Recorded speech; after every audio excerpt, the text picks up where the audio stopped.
제가 오늘 조금 늦게 들어왔는데 지금 시간이 어떻게 제대로 됐나 모르겠네요. 제 시계는 7시 반입니다 지금. 제가 이 설교 준비를 하고 책상에 앉아있고 잠깐 걸어 왔다 갔다 하는데 우리 간사 집사님이 목사님 왜 안 올라가세요? 그래요. 아직 20분이나 20분밖에 안 됐는데 그랬더니 아니요, 아직 38분인가 그렇다는 거예요. 아니 하필이면 예배 10분 전에 시계가 멈출 게 뭡니까? 야, 너무 참 희한한 일이 다 있더라 하는 생각이 듭니다.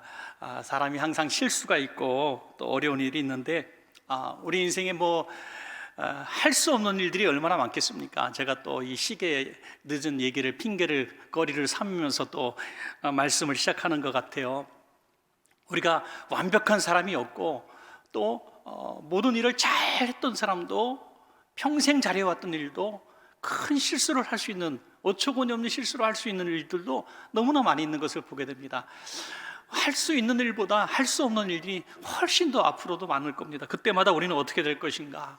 오늘 본문의 제목에서 그 비결이 나와 있는 것 같습니다. 할 수 있거든이 무슨 말이냐? 예수님이 이렇게 말씀하신 그 말씀을 통해서 오늘 저와 여러분이 우리가 감당할 수 없는 일들을 감당하는 비결에 대해서 한번 생각해 보도록 하겠습니다. 예수님께서 십자가에서 이제 죽으실 것을 예언하시고 이제 한 주가 지난 이후에 제자들 베드로, 야고보, 요한을 데리고 변화산에 올라가시죠. 그리고 변화산에서 이제 좀 희한한 그런 광경들을 경험하게 되죠. 그 상황 가운데서 산 아래에서 무슨 일이 벌어집니까? 귀신 들린 아이를 데리고 온 아버지가 이 아이를 제자들이 고치지 못하는 이런 모습 가운데서 많은 구경꾼까지 모여들어서 고치나 못 고치나 보자 하다가 고치지 못하니까 조롱받고 있고 제자들은 너무나 어쩔 줄 몰라 하는 그런 상황 가운데 있는 것을 보게 됩니다.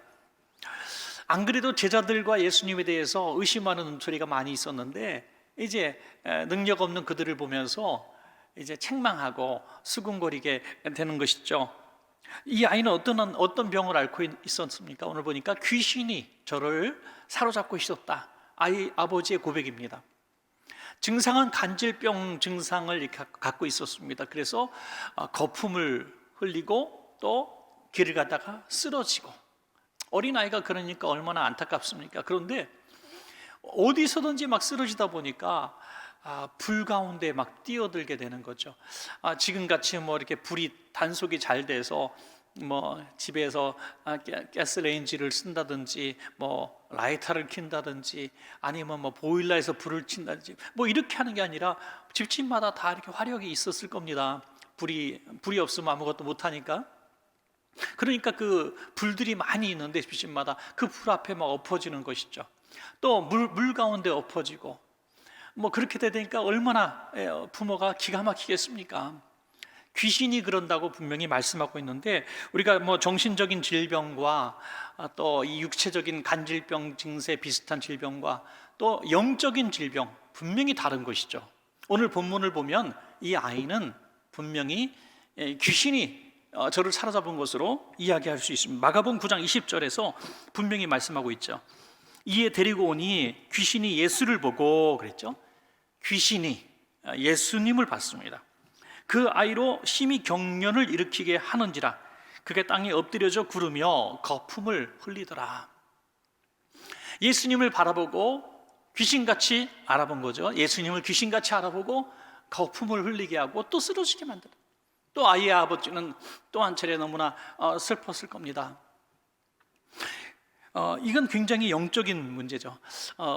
지난 주간에 우리 목사님들이 있는 그런 단톡방에 한 목사님이 이제 교회 성도들 중에서 귀신 들린 성도를 기도해 주는 것을 영상을 이렇게 찍으셨어요. 그리고 올려주면서 우리 동역자 목사님들 이런 상황에 대해서 조언을 구합니다 하고 올렸어요. 한 3카트 정도로 올렸는데 제가 여기서 상영을 하진 않겠습니다만은 프라이버시가 있으니까요. 제가 볼 때 40대 정도 되는 이제 여성분이었는데 이제 성도들이 뺑 둘러서서 이제 이분을 위해서 기도를 하고 있어요. 박수를 치면서 부목사님과 성도님들이 돌아서서 귀신 쫓아내는 기도를 하고 있고 우리 동료 목사님이 머리에 손 얹고 위에서 이렇게 내려다보면서 눈을 똑바로 뜨면서 기도해 줍니다. 근데 무슨 귀신이 들어갔냐면 20년 전에 돌아가신 어머니가 들어간 거예요. 그래서 어머니 목소리를 내고 어머니가 했던 말을 하고 자꾸 그러는 거죠.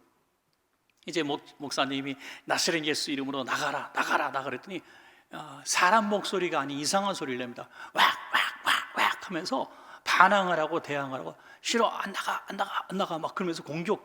근데도 몸으로 반항은 하지 못하더라고요. 꼼짝없이 뭔가 묶인 것 같으면서도 이 눈도 좀 겁에 질린 그 애완견들 있잖아요. 그런 표정들, 고개를 들지 못하고 눈도 쳐다보지 못하면서 이렇게 숙이면서 아주 비열한 눈으로 쳐다보면서 이상한 소리를 내면서 안 나가 막 왜 이렇게 하는 거예요.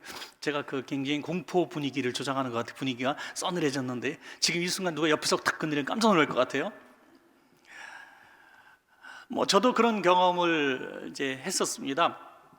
이제 교회에 급하게 전화가 와서 귀신 들린 사람이 난동을 부린다 그래가지고 그 어머니가 전화하셔서 제가 이제 저희 교구도 아닌데 제가 사무실에 유일하게 있었던 목사라고 해서 또 쫓아가서 기도해줬던 그런 경험입니다. 참 감사했던 것은 그 난동을 피우던 사람 올라타서 뺨 때리고 그랬던 사람이라 그러는데 그래도 목사 체면을 살려준다고 제가 가니까 바로 그냥 어린 양처럼 가만히 있더라고요. 끝까지. 그래서 너무나 신기하고 또 감사했습니다. 그렇다고 해서 귀신 들린 사람이 있을 때 저 자꾸 연락하지 마시기 바랍니다. 분명히 귀신 들린 사람은 분명히 있습니다. 이걸 우리가 다 정신적으로 얘기하고 육체적인 질병 때문에 일어난 일이라고 얘기할 수가 없습니다. 분명히 귀신이 역사에서 사로잡힌 그 거라사 광인 같은 사람이 분명히 있는 것이죠. 자, 이런 아들을 보는 아버지의 마음이 얼마나 힘들었을까. 우리 자식들 가운데에 이 세 가지 중에 하나만 아파도 얼마나 힘듭니까? 육체적인 질병, 정신적인 장애, 그리고 귀신 들림. 그런데 이 아이는 지금 귀신이 들렸고 육신의 질병까지 가진 것처럼 보여지는 이런 이중고에 시달리고 있으니 얼마나 마음이 아팠겠습니까? 자, 그럴 때에 이제 혹시라도 또 예수님 만나면 고침 받을 수 있을까? 모든 일을 다 해봤겠죠. 그런 이제 기대 반 갖고 예수님을 찾아왔는데 예수님은 안 계신 거예요. 그래서 제자들한테 부탁을 했더니 제자들은 고치지 못합니다. 그 상황 가운데 이 아이의 아버지가 아이를 데리고 왔음에도 불구하고 고침받지 못하고 이렇게 소란스럽게 했던 이유가 무엇인가? 고침받을 수 없었던 이유부터 한번 살펴보는 게 중요하다고 봅니다. 첫째는 믿음 없는 아버지 때문이죠. 분명히 성경은 그렇게 말씀하고 있기 때문입니다. 이 아버지란 사람이 예수님이 탁 내려오시니까 예수님 앞에 막 쏟아냅니다. 말을 쏟아내요. 자, 마가복음 9장 22절입니다. 귀신이 그를 죽이려고 불가물에 자주 던졌나이다. 그러나 무엇을 하실 수 있거든 우리를 불쌍히 여기사 도와주옵소서. 무엇을 하실 수 있거든 좀 우리를 도와주옵소서. 믿음이 전혀 보이지 않죠. 믿음이 없는 사람입니다. 믿음 없는데 왜 왔을까요? 혹시나 하는 마음으로 온 거죠. 무엇을 하실 수 있으면 좀 도와주십시오. 이 아버지는 어느 면에서도 믿음이라는 것이 전혀 보이지 않았습니다. 예수님이 오셨을 때 막 쏟아내는 말을 핑계를 대는데 보십시오. 내가 이 아이를 데려왔는데 이 아이는 귀신 때문에 고통받고 있는 아이입니다. 자, 귀신 탓을 하죠. 귀신 때문입니다. 우리가 어떤 질병에 걸렸을 때 이렇게 얘기하죠. 질병 때문입니다. 회사가 어려우면 이렇게 그 경쟁사 때문입니다. 경제 이런 시대 때문입니다. 외환 위기 때문입니다. 또 코로나 때문입니다. 이렇게 얘기할 수 있겠죠. 그리고 두 번째, 예수님을 만나러 왔는데 예수님이 안 계셨지 않습니까? 내가 만나러 가면 그냥 기다리고 계셨어야죠. 왜 안 계십니까? 이렇게 얘기하는 거죠. 자기가 온 세상의 주관이 자기다 보니까 자기가 가면 예수님이 있어야 되는 거예요. 근데 예수님이 안 계시니까 내가 바쁜 시간 내서 왔는데 예수님 없다 이거예요. 또 하나는 제자들한테 맡겼는데 제자들이 고치지 못했습니다. 제자들이 무능해서입니다. 귀신 탓, 예수님 탓, 제자들 탓, 여기에 하나 빠진 게 있어요. 자기 잘못에 대한 얘기는 전혀 없었다는 거죠. 보통 부모라면은 제가 아이를 이렇게 아프게 한 제가 부모 잘못은 아닌지 모르겠습니다. 보통 그렇게 얘기하지 않아요? 뭔가 죄의식이 있고 아이에게 미안한 마음이 있고, 그게 부모의 마음인데, 이 아버지는 온통 이 아이의 질병이 모든 다른 사람들의 잘못이라고 이야기하고 있는 것입니다. 이 문제가 해결되지 않고서는 주님은 이 아이를 전혀 고쳐줄 수가 없는 것이죠. 오랫동안 저도 목회하면서 이 질병이나 어떤 문제를 가지고 와서 기도 부탁하는 분들을 위해서 기도할 때에 항상 제 마음의 소원이 뭐겠습니까? 목회하는 목사로서 제가 손 얹고 기도하면 하나님 문제가 해결되고 병이 좀 낫고 또 환경이 좀 개선되고, 그 간절한 기대 소원 가지고 정말 열심히 신앙생활 잘 하시는 분이고 복 받으면 하나님 앞에 정말 큰일도 하실 분인데 낫게 좀 해주세요라고 간절하게 기도합니다. 그런데 응답되는 경우도 많이 있지만 또 아주 오랜 시간 동안 기도했음에도 불구하고 응답되지 않는 분도 있고 여전히 병약해서 돌아가시는 분들도 있는 것이죠. 다 고침받고 기적을 경험하는 게 아니란 말입니다. 그때마다 참 이런 시간들을 많이 경험하게 되고 목회가 굉장히 힘이 들 때가 있어요. 이분은 저도 분명히 나을 줄 알았어요. 이분은 정말 고침받을 줄 알았어요. 그런데 돌아가셨어요. 그때 마음이 얼마나 무너지는지 몰라요. 여러 가지 핑계를 대고 무슨 잘못일까? 내가 기도하지 못해서 그랬을까? 오만 가지 생각을 하게 돼요. 그러다가 조금 제가 이제 신락 같은 하나님이 주시는 어떤 음성이랄까요? 그런 걸 하나 발견한 게 있어요. 네가 낫게 하는 것도 아니고 네가 죽게 하는 것도 아니다. 거죠. 맞아요, 하나님. 제가 낫게 한 것도 아니고 제가 죽게 한 것도 아니고 망하게 한 것도 아니고 흥하게 한 것도 아닙니다, 하나님. 그럼 저는 뭡니까? 너는 믿음을 주는 사람이야 라고 저에게 감동을 주셨어요. 너는 믿음을 주는 사람이야. 기도받으러 온 사람이 믿음이 없으면 믿음을 갖게 해. 그게 네가 할 일이야. 너가 기도해서 낫게 하는 게 아니라 너는 단지 믿음을 주는 사람이야. 믿음을 갖고 누구에게 가느냐? 저에게 오는 게 아니라 믿음을 가지면 하나님을 만나게 되는 것입니다. 할렐루야. 목사는 믿음 없이도 만날 수 있어요. 종교 행사 온다고 낮에 예배당 왔다가 저녁에 절에 갔다가 다음날 또 온불교 갔다가 그 다음날 신천지도 갈 수 있어요. 정치인은 얼마든지 그럴 수 있다는 거죠. 자기 신앙이 안 돼도 할 수 있어요. 그런데 그 사람을, 그 문제를 목사에게 얘기했다고 해서 목사가 기도해서 낫게 하겠습니까? 이 사람이 또 재미있는 생각을 하겠죠. 제가 지금 큰 질병에 걸렸는데 오늘은 개신교 목사한테 안수받고 내일은 절에 가서 불공을 드려보고 또 다음 날은 어떤 종파에 가서 또 종교에 가서 내가 해보고 낫게 하는 교를 믿겠다. 그 사람은 평생 나을 일이 없겠죠. 교회에서 또 설교 중에 또 목회자를 통해서 여러분들이 들을 수 있는 것은, 여러분들이 예수님 앞에 나올 때에 사람을 보고 오는 게 아니라 예수님을 바라보게 하고 예수님 낫게 하신다는 믿음을 심겨주는 역할을 목사가 하는 것이다 생각합니다. 나아만 장군이 나병에 걸렸을 때 엘리사를 찾아오지 않습니까? 엘리사를 찾아왔을 때 엘리사가 문 앞에 나가지도 않고 요단강가에 가서 7번 몸을 씻으라고 얘기합니다. 가서 직접 얼굴 보면서 얘기해도 그거 못할까요? 종을 보내서 내 급수가 아니야 하고 하급 종을 보내서 그 대장군을 돌려보냅니다. 얼마나 분노했겠어요. 그렇게 했던 이유가 뭘까요? 만약에 안수기도에서 고칠 수 있는 능력이 그에게 없어서였을까요? 아닙니다. 엘리사가 손 얹고 기도해도 나만 낫을 거라고 저는 확신합니다. 그런데 왜 그렇게 했을까요? 나만 장군은 불신자였기 때문이라는 거죠. 불신자였습니다. 만약 엘리사가 손 얹고 기도했으면 그날부터 나아만 장군에게 엘리사가 하나님이 되는 겁니다. 그래서 요단강가에서 7번 몸을 담궈서 나음으로 말미암아 엘리사가 낫게 한 것이 아니라 하나님이 낫게 하신 것을 믿고 하나님을 믿게 하려는 엘리사의 계획이 있었다는 것이죠. 여러분, 그렇습니다. 우리가 우리의 믿음으로 병이 낫고 우리의 믿음으로 문제가 해결되는 것이지 누가 능력이 있어서 그 문제를 해결해 주는 것이 아니라는 것입니다. 그것을 예수님이 그가 깨닫기를 원하셨다는 것입니다. 누구 때문이라고 얘기하는 이 아이의 아버지를 깨트리시기를 원하셨다는 거죠. 믿는 자에게 능치 못할 일이 없느니라. 할 수 있거든이 아니라 믿는 자에게 능히 하지 못할 일이 없다고 말하는 것이죠. 그 순간에 그 깨달음이 온 거죠. 그래서 그 믿음이 확 들어온 거예요. 지금 예수님, 이제 내가 낫게 되는 비결을 좀 찾은 것 같아요. 네, 제가 믿나이다. 내가 믿나이다.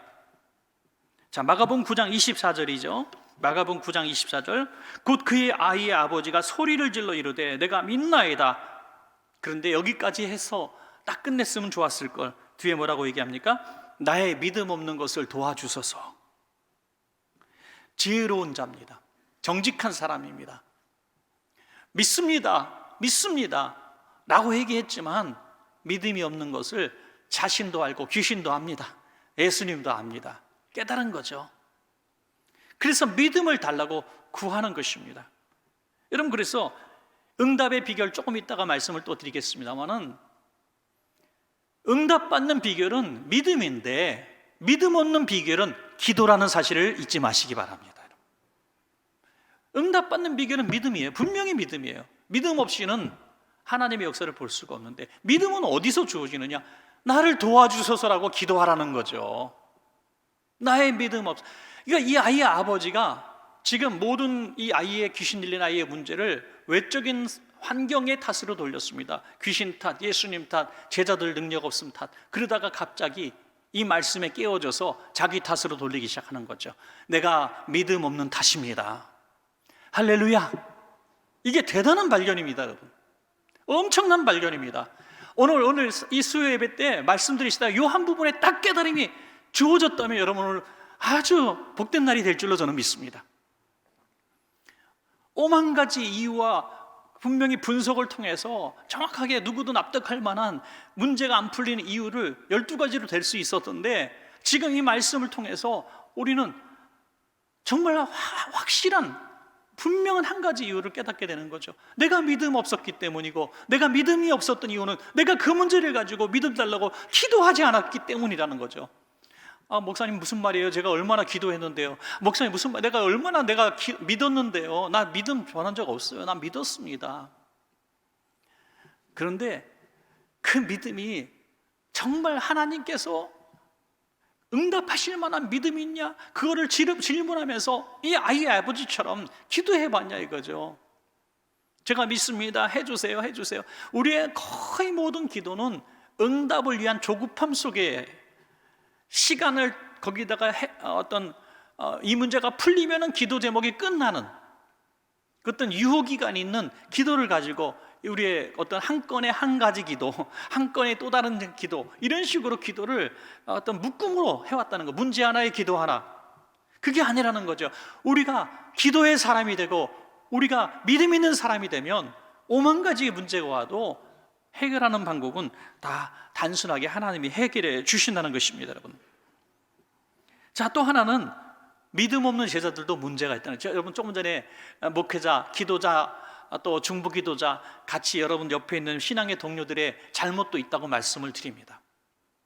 우리 공동의 책임도 있는 것이죠. 왜 잘못이 있습니까? 그에게 믿음을 심어주지 못한 잘못이 있다는 것입니다. 이 아이의 아버지가 믿음이 없는데 그것을 분별하지 못하고 이 제자들은 자기 손에서 능력이 나올 줄 알았다는 거예요. 내가 기도하면 나요. 내가 전에 예수님이 능력 주셔서 둘씩 파견돼 가지고 기도할 때 병자가 낫고 귀신이 떨어지는 걸 우리는 경험했어요. 내가 얼마나 능력 있는 사람인지 모르실 거예요. 난 이래봬도 불의 종이에요. 능력의 종이에요. 걱정하지 마세요. 그 잠깐 앉아서 계세요 하고 막 기도했다는 거죠. 그런데 닿지 않는 거죠. 이 제자들의 큰 잘못이죠. 조금 전에 드린 말씀처럼 제자들이 해야 할 일은 이 아이의 아버지가 믿음이 없는가 있는가를 먼저 보아야 한다는 것이죠. 믿음이 없다면, 당신이 믿음이 없으면 이 아이는 낫지 않습니다. 당신에게 먼저 믿음이 있기를 바랍니다. 그러면 믿음이 없기 위해서 부르짖어야 됩니다. 당신 나와 함께 기도합시다. 여러분의 죄를 놓고 기도합시다. 이 문제가 왜 생겼는지 이 문제를 놓고 하나님 앞에 회개합시다. 그리고 믿음을 주고 그가 하나님 앞에 회개하게 하고 이 문제를 끊었고 내 문제로 알고 통곡하게 되었을 때에 이 아이의 질병을 위해서 이제 선포하는 기도를 해야 되는 것인데, 아이의 아버지는 구경꾼으로 온 것처럼 쳐다만 보고 있는데 손 얹고 기도한다고 이 병이 떠나겠는가? 아니라는 것이죠. 가끔 이렇게 병원에 가서 기도한 적이 있었습니다. 요즘은 코로나 때문에 잘하지 않잖아요. 병원에 가서 이제 한 성도를 위해서 조용히 기도하다 보면 옆에 계신 분이 목사님이세요? 그래요. 예, 목사님이니까 기도해야죠. 저도 좀 기도 좀 해주면 안 돼요? 뭐 이렇게 간절하신 분들이 있어서 기도해드니, 제가 한 번 그래서 4인실에서 3명을 기도해주고 나온 적도 있습니다. 근데 그렇게 기도해드리고 나왔는데 다 나으리라고 누가 증명할 수도 없고 확인할 방법도 없지만, 그렇게 모든 사람 손대서 기도해서 다 낫고 기적을 이뤘다면 제가 지금 여기에 있겠습니까? 전 세계적으로 돌아다니라고 너무너무 바쁠 거예요. 여러분, 손댔다고 아무리 어떤 능력이 있다고 기도 많이 하는 사람 손댔다고 다 낫지 않는다는 거예요. 조금 전에 드린 말씀처럼 기도받는 사람이 혹시나 그냥 한번 해볼까, 약 먹는 것처럼 한번 기도 받아볼까 해서 나을 수 있는 게 아니라는 것이죠. 믿음을 주는 기도를 해요. 병을 낫게 해주십시오라는 기도가 아니라 이 사람에게 믿음을 주시옵소서라고 기도해야 된다는 것입니다.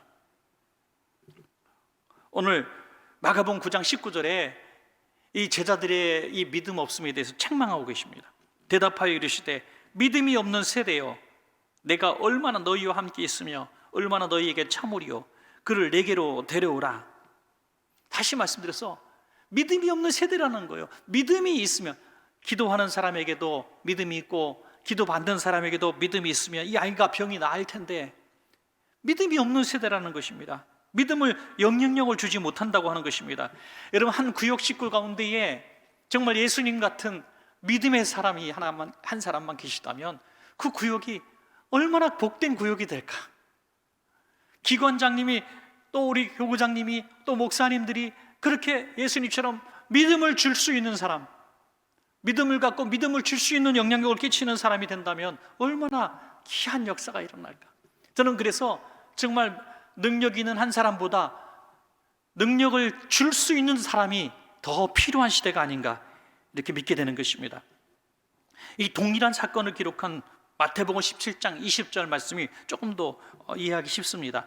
마태복음 17장 20절에 이르시되 너희 믿음이 작은 까닭이니라. 진실로 너희에게 이르노니 만일 너희에게 믿음이 겨자씨 한 알만큼만 있어도 이 산을 명하여 여기서 저기로 옮겨지라 하면 옮겨질 것이요, 또 너희가 못할 것이 없으리라. 믿음이 작은 까닭이라는 거죠. 작은, 없는 게 아니라 믿음이 작다는 거예요. 그러면 어떻게 또 기도해서 이 작은 믿음을 키워나가라는 것입니다. 여러분, 어떤 문제를 가지고 지금 1년 내내 기도하고 있다고 봅시다. 문제 해결해 주세요, 문제 해결해 주세요, 문제 해결해 주세요. 그렇게 기도하는 그 비유라고요, 이 기도하고 있는 기도자인 내가, 하나님, 내가 이 문제가 해결될 것을 내가 믿습니다 하는 나 자신을 향해서 믿음 달라는 기도의 분량이, 비중이 어느 쪽이 더 클까요? 물어보나 마나 잔소리가 되겠죠. 기도에 집중한, 이 문제에 집중한 기도의 시간이 훨씬 더 많을 겁니다. 그런데 이게 균형이 틀렸다는 거예요. 예수님이 말씀하신 것은 너의 믿음 까닭이라고 말씀하십니다. 이 말씀이 우리 마음속에 딱 부딪힘이 되기를 축원합니다. 여러분, 이 문제 때문에 문제를 위해서 매달린 시간보다 내가 믿음 없기 때문에, 내가 기도하지 않았기 때문에 이 문제가 풀리지 않았다는 것을 더 열심히 기도하는 것이 문제 해결의 비결이라고 주님 말씀하고 있는 것입니다. 제자들은 이미 귀신 쫓는 재능을 부여받았어요. 이미 경험도 있습니다. 그런데 왜 안 될까요? 이 능력을 사용하지 못한 까닭이 뭘까? 자, 그럼 기적의 비결을 찾아볼까요? 여기서 원인이 또 나옵니다. 기적의 비결 두 가지죠. 첫째는요, 기도하라는 거죠. 기도하라. 제자들이 하나님이 주신 능력을 가지고 귀신을 쫓아내는 능력을 행했었습니다. 그런데 왜 소멸됐어요? 그때는 됐는데 지금은 안 돼. 왜 안 됐을까요? 그때는 주님께서 그 능력을 강권하여 부여해 주셨기 때문에 주님의 능력으로 행할 수 있었는데, 지금은 자기들의 능력인 줄로 착각하고 자기가 마치 쌓아놓은 물질을 사용하는 것처럼 꺼내서 쓰는 건 줄 알았다는 거죠. 아무것도 없는데 공수표만 나오니 능력이 나타날 수가 없는 것입니다. 그래서 마귀는 생존 본능으로 우리를 기도하지 못하게 한다는 거죠. 예배해, 기도해, 그까짓 거 뭐 얼마든지 찬양 집회해, 얼마든지 기도원도 가, 얼마든지 금식도 해, 괜찮아. 막 너희들 막 모여서 뭐 며칠씩 집회도 해도 괜찮아. 그런데 우리가 하나님 앞에 기도하지 못하게 한다는 거죠. 기도하지 못하게 한다는 거예요. 많은 행사와 많은 집회와 많은 시간들을 가진 것 같은데, 실제로 하나님 앞에 내 믿음을 놓고 믿음을 달라고 기도하는 그 하나님과의 접촉하는 그 시간들이 얼마나 짧은가, 얼마나 짧은가 이게. 그래서 마귀는 기도할 시간도 뺐고, 기도할 마음도 뺐고, 기도할 수 있는 상황을 뺐습니다. 그래서 기도하지 못하게 하는 것이 마귀가 하는 일. 그냥 몸은 예배도 드렸고요, 몸은 또 성경도 읽는 시간을 가졌지만 실제로 하나님과의 접촉, 이 선이 끊어진 상태의 시간에 가지는 시간들은 전혀 무능력하다는 것입니다. 선이 딱 연결돼서 전기가 통해야 되는 그 시간이 하나님과의 소통되고 있는 기도의 순간인 것입니다. 여러분, 바울 같은 사람도 이 전기선이 딱 끊어진 순간에는 아무것도 아니라는 것을 고백했습니다. 내게 능력 주시는 자 안에서만 내가 모든 것을 할 수 있느니라 그랬어요. 능력 주시는 자 안에서만 가능하다고 했습니다. 바울 자신이 능력이 있다고 고백하지 않는 것입니다. 그래서 기도해야 된다는 것입니다. 이 기도에는 누가 듣든지 아니 듣든지 큰 소리라든지 작은 소리라든지 이게 상관이 없다는 거예요. 저는 가장 좋은 기도의 사례가 12혈루증 앓던 여인이 예수님의 옷자락 만진 것이라고 생각을 합니다. 그 누가 그 여인이 예수님 앞에 기도했다고 생각하겠습니까? 아무도 몰랐습니다. 누가 아셨습니까? 예수님이 아셨습니다. 믿음의 접촉과 부대끼는 이 접촉은 차이가 있다는 것입니다. 오늘 우리 성도님들 같이 기도하고 있고 영상으로 예배하는 분들도 오늘 기도합니다. 기도하는데 만약에 제가 영적인 눈이 있어가지고 하나님과의 지금 상달되고 있는 기도는 이렇게 빨간 불, 하나님과 상달되지 않은 가면 까만 불 이렇게 돼갖고 제가 분별할 수 있으면 집사님 지금 기도가 안 연결되고 있어요, 집사님 조금 더 하나님 생각하세요, 이렇게 제가 티칭할 수 있으면 너무 좋겠어요. 아무도 할 수 없어요. 누구에게도 보이지. 하나님의 인격적. 제가 이렇게 어떤 분을 기도할 때 보면 굉장히 두려워하시는 분이 종종 계세요. 목사가 기도하면은 참 과거의 죄악이 다 보이고 뭐 어떤 생각하는지 다 보이고 뭐 그러는 줄 생각하시는데, 하나님이 알게 해주실 때만 선포하는 것이, 제가 손은다고 제가 어떻게 합니까? 제가 뭐 용한 도사도 아니고 알 수가 없습니다. 하나님 인격적인 하나님이서 그것도 부끄러움 막 드러내고 그렇게 하지 않으십니다, 여러분. 그러나 한 가지는 분명합니다. 내가 지금 기도하는 것이 하나님이 지금 듣고 계신다 하는 것은 나도 알고 성령님도 깨닫게 하시는 것이죠. 그러니까 허탄한 시간들, 중언부언하는 시간들, 이것들이 얼마나 우리가 마귀가 역사하는 시간인가, 이걸 깨달아야 하는 것입니다.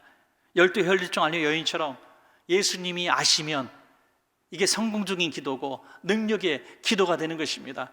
그래서 오늘 기도할 때도 기도 외에는 이 문제가 해결되지 않으니까, 주님, 내가 기도하는데 주님의 옷자락을 실제로 만지는 마음으로, 예수님의 능력이 아니면 이 문제가 해결되지 않은 마음으로 예수님 붙듭니다. 저는 죄인이고 저는 부족하고 제 능력으로는 어떤 것도 되지 않습니다 하면서 내 자신을 돌아보면서 예수님 옷자락 만지는 마음으로 기도한다면은 오늘 기적을 경험하게 되는 오늘 복된 저녁이 될 줄로 믿습니다, 여러분.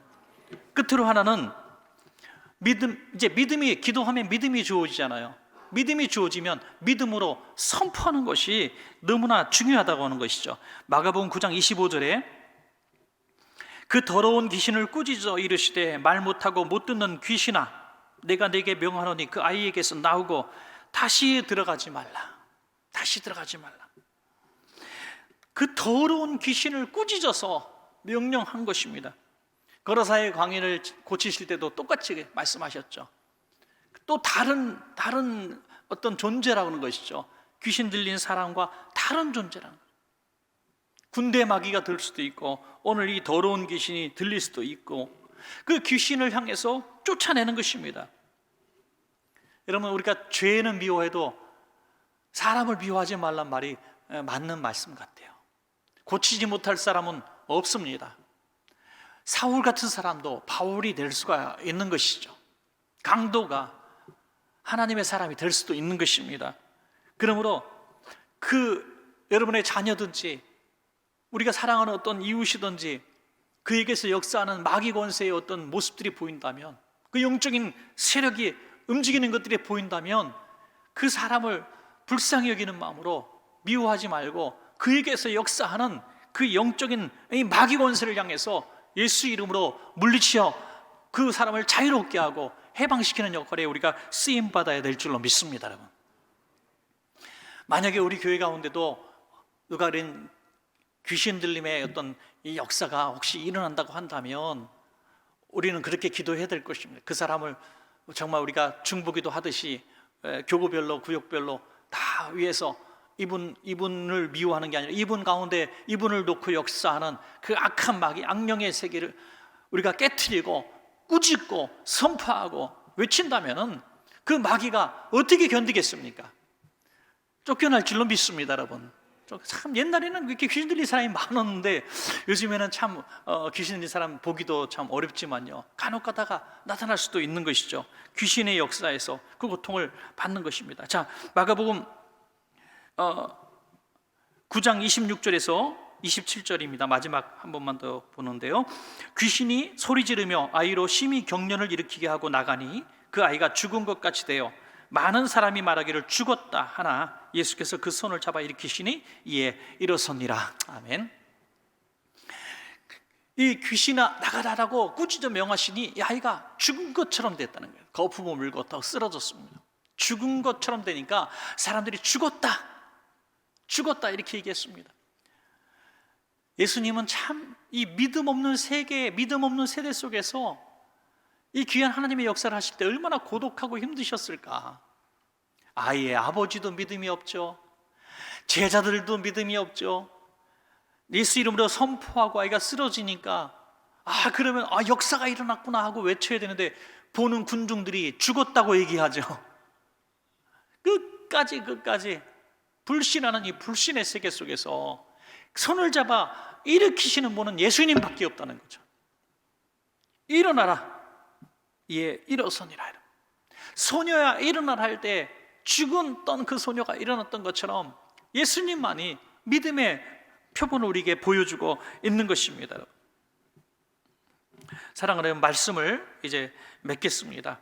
오늘 저와 여러분의 가운데서도 정신적인, 영적인, 또 육신적인 이런 갖가지 문제 속에서 우리 힘으로 해결할 수 없는 일들이 참 많이 일어나고 있습니다. 앞으로도 많이 일어나고 있고 지금 너무나 오랜 시간 고통받고 있는 문제가 있습니다. 모든 부분에 오늘 말씀을 이렇게 똑같은 케이스로 이렇게 접목시키는 것은 상당히 무리가 있습니다. 상당히 무리가 있죠. 아프면은 약도 먹고 병원도 가야 되고 기도도 해야 되는 거죠. 그렇지만 어떤 문제는 믿음의 기도 외에는 해결할 수 없는 부분이 분명히 존재하는 것입니다. 여러분 아시지 않습니까? 이것은 기도로 해결할 문제다.